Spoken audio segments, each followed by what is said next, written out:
I'm going to go through all of the main points in Kale's original video and give my thoughts on why I think many of them are wrong. If you get value out of this video, consider following me or leaving a comment. His main points were: 1. He doesn't consider RPE when he does sets. I think this is foolish because there is a large amount of data to show that utilizing RPE and not always training at super high RPE reduces injury risk and is also very effective for muscle growth. Simply to dismiss something because he doesn't like it or possibly doesn't even understand it is unfortunate. Point 2. He wants you to follow him because he's approaching 400,000 followers.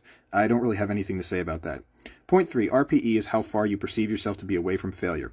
This is not even necessarily true. What he's actually talking about is RIR, which means reps in reserve. RPE is close to RIR, but they're not exactly the same thing. Point 4, people are bad at judging how far they are away from failure.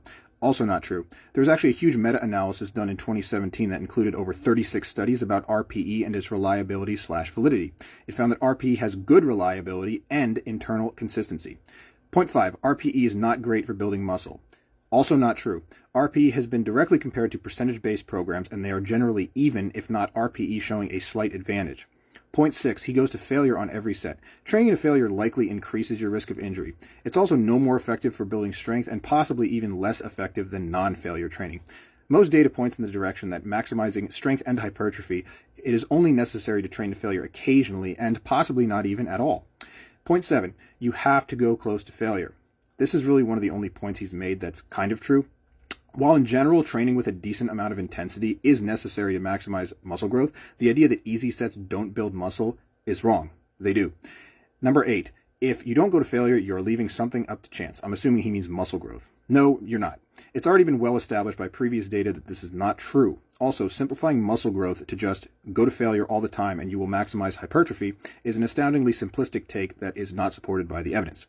Point 9, he then commented on my video and said that I lack the ability to listen to my own video. Though all the points I made were pretty sound and backed by evidence. You can go back and watch that video if you want. Point 10, he then proceeded to say that easy sets don't build muscle. They do, we've already been over this. Now I understand that this is probably an off-the-cuff video that he didn't give too much thought to, and that's cool. But I will say that I'm a bit disappointed in people who I can only assume are his fans coming into my comments and bashing me. People saying I am a, quote, skinny-ass dude who sees slow progress, unquote. One dude said I have a, quote, average best at best physique, unquote. Another person said I have the worst videos, no physique, and that Kale just has better information. Anyway, I'm just a dude out here working on myself, getting stronger, building muscle, and helping other people do the same, as well as improving their quality of life, improving relationships with food, and getting stronger using exercise. I hope we can continue to have more civil discussions in the future. If you like what I'm putting down, consider giving me a follow and leaving a comment.